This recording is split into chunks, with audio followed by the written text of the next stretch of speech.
Hi, welcome back. If during the filming of this video you hear any unexpected tapping sounds, it's because they've decided to start building a new road at the front of our house, which is very nice. And intriguingly, the municipality is doing this exactly 2 weeks before the upcoming municipal elections. Funny that. But well, let's see as a stratagem if that works in our local councillor's favour or not. Time will tell. Meanwhile, last week I left you with the promise of the start of a series of videos that kick off in my very first summer holidays in Lima, Peru.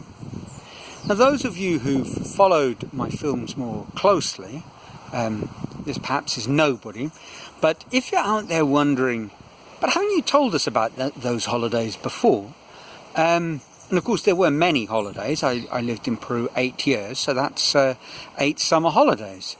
But that very first one was quite unforgettable, and yes, you're quite right. I have told you stories of both the beginning and the end, the bookends of the holiday. I kicked off once the school year had ended. I zipped off to the Amazon and went on a fantastic expedition, small boat, 3 days up to the very source of the Amazon, more or less, one of the sources. Spent Christmas with an Indian tribe, and I've told you about that, about drinking strange brews, and all sorts of other adventures. So I'm not going to repeat those stories, and if I was a very professional YouTuber, I might put a link to the episode in the description below.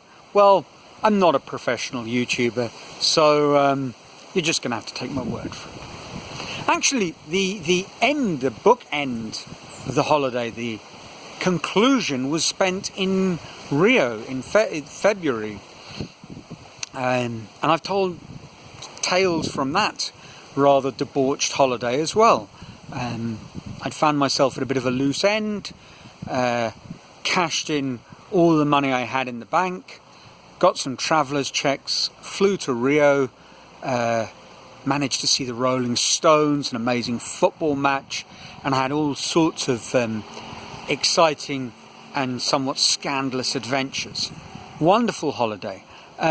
So that was the beginning and the end of my first summer in Peru. But the middle phase was spent in Lima itself, and I decided to spend a decent chunk of time there because it seemed to me, even with my limited experience as an expatriate teacher, that there were a lot of people who'd gone to live in another country, and they may well have gone on fantastic holidays, visited wonderful tourist attractions, lived the life of Riley, but in a way they didn't really know the country where they were living, because the life they were living was the life of a very small fraction of the population, and they weren't getting to see it through local eyes, so to speak. So I decided I wanted to do that, and a chance conversation one evening with one of the local teachers set me on an interesting path. So it's about time to introduce my housemate for many years while I lived in Peru, Lucho Miranda. I mean, you couldn't miss Lucho if you went to teach at Newton College, and indeed my very first day, official day working at Newton, there was a sort of welcome back in a small hall. Stanley Molden, the owner of the school, very upper class, proper sort of British gentleman. He wore a fancy watch and had gold cufflinks and braces and what have you. He spoke, and he'd been living in Peru for a long time, he spoke very good Spanish, I suppose, on one level, but it had an appalling accent. It didn't really make any difference because in his more than 1 hour monologue, I didn't understand a word of it. I'd just arrived and I was sitting next to the head of department, and he'd been there a few years, and he was none the wiser, Peter Bodomede. He clearly, wasn't too concerned about picking up any Spanish, and a number of the teachers that I'd met in that first year at Newton seemed to be of the opinion that if their child, very often 5 or 6 years old, could translate important details when they checked into a hotel, why did they really need to learn Spanish? There'd always be someone at the cricket club who spoke English. So I was sitting next to Peter. Mr. Malden was rabbiting on. Could have been important, probably wasn't, but it was more than an hour in this hot, stuffy hall. Finally came to an end, and he opened the floor to comments, and up stood Lucho. And what a sight he was. He was a bit shorter than me, stocky fellow, wearing a Doors t-shirt. He had slick back black hair, wraparound shades. He looked like some kind of Mexican bandit, well, Peruvian bandit. But, when you think of those movies set in California, and that guy who's Hispanic guy riding some sort of low rider, souped up, crazy car with Latin beats blasting out. That's kind of what I imagine Lucho to be, and he went off on a astounding speech. Who knows what he was talking about? He was railing against everything, defending the fate of the Peruvians. I don't know. The locals gave him a good cheer. Mr. Malden suffered this with some patience, and I was none the wiser. I got to the end of the year, and I didn't really know Lucho very well, but I'd met him a few times because we'd been given the chance of having Spanish lessons, and Lucho, who was a Spanish teacher, taught us, and the only thing he taught us was how to swear in the Peruvian version of Spanish, Peruvian dialect, swearing, cursing dialect. And his argument, and it was a good argument, was that if kids started speaking Spanish in your class, you'd have no idea what they were going to say, and you couldn't rely on them to tell you the truth, because obviously that was part of the joke. They were winding you up, and you were none the wiser. But if you caught them on one key word, and more to the point, repeated the word, pronounced correctly, translated it with a sense of humour, wry smile, you'd win them over straight away. And the fact was, he was right. It was a brilliant stratagem. So I'd started to get friendly with Lucho, and I met him when I'd come back from the Amazon, and he was down on his luck. He'd, for some reason or another, been evicted from the place he was staying, and as it happened, the young English chap who'd been sharing my house with me for that first year had gone back to England. I had a spare room. I said, look, Lucho, move in. It could have been that the ever-perceptive David Mitchell suggested this to both of us, kind of brought us together over a cheeky beer in Barranco. Who knows? That might have been what happened.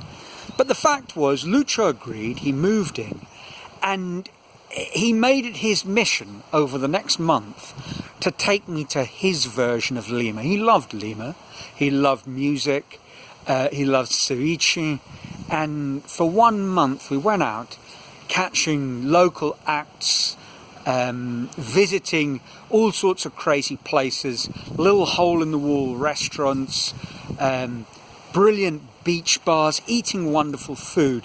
But it was all it was all done sort of in an edgy, Lemanian sort of way. I was getting the real deal. This wasn't the Lima that tourists were shown by any stretch of the imagination. And I was incredibly grateful. You know, Lucho opened my eyes to the City of Kings, as I believe Lima was once known. For most people who arrived in Lima, it seemed like a pretty drab, depressing place, which was, certainly when I arrived, hardly surprising. You know, it had undergone a 10-year civil war. It had all sorts of socialist, that kind of concrete architecture, and without the funds to maintain beautiful old historic buildings, it really had fallen on bad times. But tucked away behind all of that is what I believe is the finest cuisine in Latin America, and a fantastic, vibrant culture, music, theatre, poetry, and Lucho kind of opened my eyes to all of that. My alarm was just about to go off. I think I've headed it off before it disturbs this video. Anyway, as I was saying before, I was almost rudely interrupted. That was the making of my time in Peru, because Lucho kind of shared with me what made Peru Peru, what made Lima Lima. And it was something that certainly I wasn't going to find from some of my, or discover from some of my British teaching colleagues. It was something that I'd started to be introduced to with the kite flyers, but it was still seen through something of an expatriate filter, and the dominant conversation at the table still was English. So this was a real ramping up of my discovery of Latin culture. And Lucho was an amazing guy. Now, I've been talking about him, and I got to be honest, in the past tense. The truth is, I have no idea where he is, what he's doing, you know, if he's alive or something tragic has befallen him. But when I talk about him in the past tense, it's because in many ways that Lucho left us. And I'm going to be telling you the story of what happened, rather sad story, in next week's video. So until next week, I trust you're all well, safe, healthy, and making the most of things as best you can under lockdown. Until next week, keep well. Till then, ciao.